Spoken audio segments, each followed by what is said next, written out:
and essentially broke the backs of the Cleveland Cavaliers, and it's something we'll be talking about for years to come. Adam Kilgore joining me here on the Rich Eisen Show. How did you find Durant's mom after the game last night, Adam?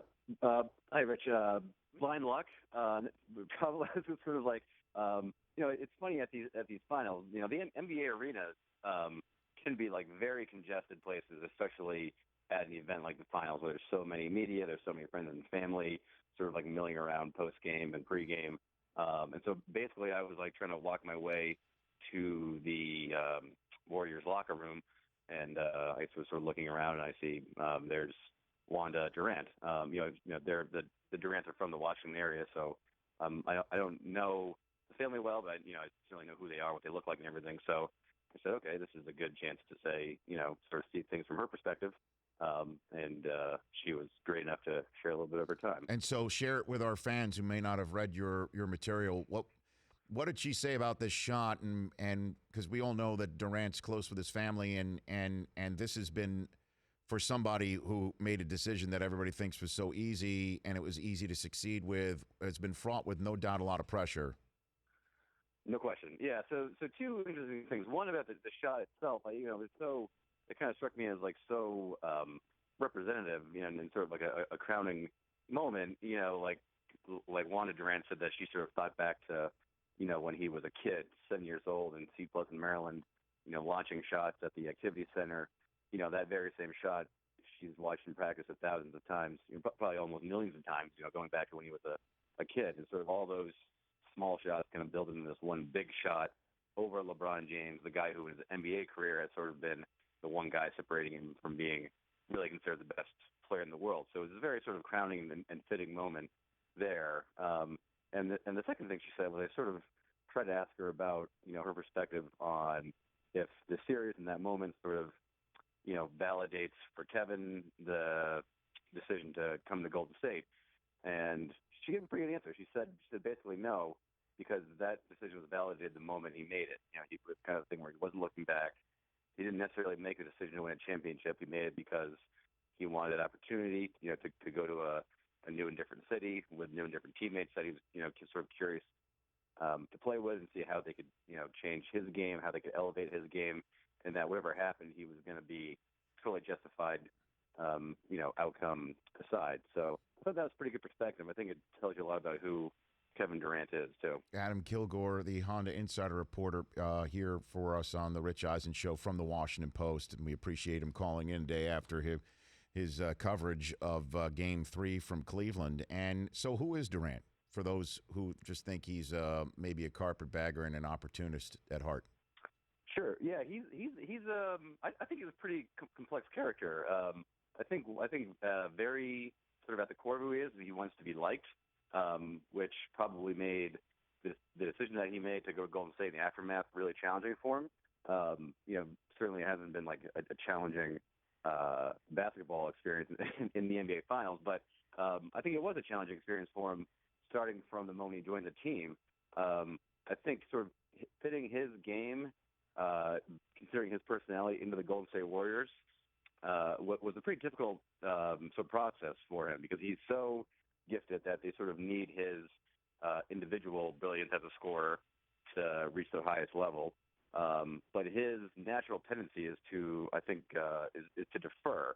And probably that sort of extends off the court, but certainly in the basketball sense, it means that if he's coming into a new situation, he's going to sort of go out of his way to not be the guy who's sort of dominating and taking over. So sort of finding that line where the Warriors could exploit his brilliance as a one-on-one sort of isolation scorer, and also sort of cater to his desire to be selfless. That sort of balance is sort of, in a way, the sort of central storyline of the whole year for Durant and the Warriors too, probably. And so how much of what we're seeing right now is a function of his surroundings or a function of what Steve Kerr's saying, that he's realizing, Durant, that this is his moment and he is grasping it, and this is something that he's now etching in history books? Yeah, I think that he realizes. I think he learned over the year that sometimes the selfless thing is to you sort of be selfish. I don't know if it's a dumb way to phrase it or not, but what's best for the team when you're as good as Kevin Durant is to take over, is to be a guy who will drill up the court himself, pull up, and take a shot over LeBron James to win the Game 3 of the finals. I think he realized that over the course of this season. I think probably when he got injured and he sort of watched how the Warriors functioned without him, not that they had a lot of troubles, but I think sort of being able to step back, sort of process how he played and how the Warriors played with him, and then watch them without him. I think that, in a weird way, sort of probably helped. I mean, I don't think he would wish getting hurt by any means, but I do think that it was a productive sort of period of the season for him and for the Warriors too. Adam Kilgore of the Washington Post joining us here after he spoke with the Durants after last night's big Game 3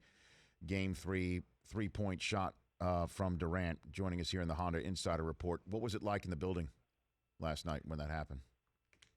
When the shot happened, it was funereal. I mean, it was like, you got to be kidding me. I mean, it happened, as the Warriors do. I mean, that end of stretches is such a symbol of who they are. I mean, it was okay. The Cavaliers seemed to be pretty comfortably ahead, up 6, offense firing, everything going good. Only like 3 minutes left, and then it was just okay. Curry gets a mismatch layup. Durant gets a mismatch on Tristan Thompson. Easy bank shot. A couple of stops. They come back down. Durant hits a 3, and all of a sudden the air just got sucked out of the place. It was rocking all night. It was a great atmosphere. I sense that both the Cavaliers and their fans sort of knew that maybe the series is over, but at least if they're going to get a game, it's going to be Game 3, the first game at home. If they lose that one, then gosh, it's going to be really hard to regroup and try to win Game 4 down 3-0 on one day's rest. So I think they knew that was their chance. And the faces on the fans walking out of that place were just crestfallen. Sort of what just happened, kind of a look to them.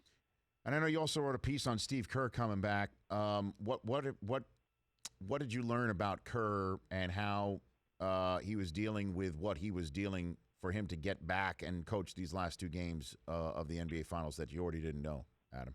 Sure. So I think one thing that sort of stuck out talking to a few people is how difficult this has been for him physically, and not just the immense pain he's in, which I can't imagine what it's like to have that headaches like that, and just the phrase spinal leakage doesn't sound too fun.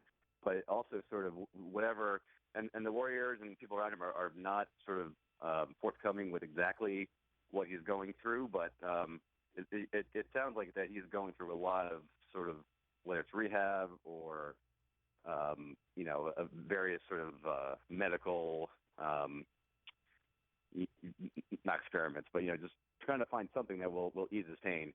He's done so much just to be able to get back to this point. And the other thing that stuck out is just how much the Warriors trust him. They basically put the decision in his hands and trusted him to do what was best for his health, but also best for the team. I can't imagine there's 2 other people other than Steve Kerr and Mike Brown who could have made basically trading a team back and forth as far as who's coaching on the sideline really a non-issue for a team in the NBA Finals like they have. In a way, like, it's been so smooth that it's been almost overlooked just how remarkable and how odd of a situation it is. I think it's really a testament to the culture of the Warriors, and I think Kerr is probably the biggest sort of creator of that culture. Adam, appreciated your reporting throughout these finals. Thanks for calling in. Appreciate it. Thanks, Rich. You got it. That's Adam Kilgore of the Washington Post reporting on Kerr and the Durants this week. Just a great insight on what we are taking for granted and how much hard work's going on behind the scenes to make it all go down. The Insider Report is sponsored by our friends at Honda. The challenging spirit that you see into today's Honda Civic GRC cars is the same spirit that lives in the heart of every Honda. Learn more about Honda's high-performance prowess at hpd.honda.com. Conrad in Boston, you're here on the Rich Eisen Show. What's up, Conrad? Hey, Rich, how's it going? You're harder to get a hold of than the president. Well, just wanted to. Can you hear me? I can.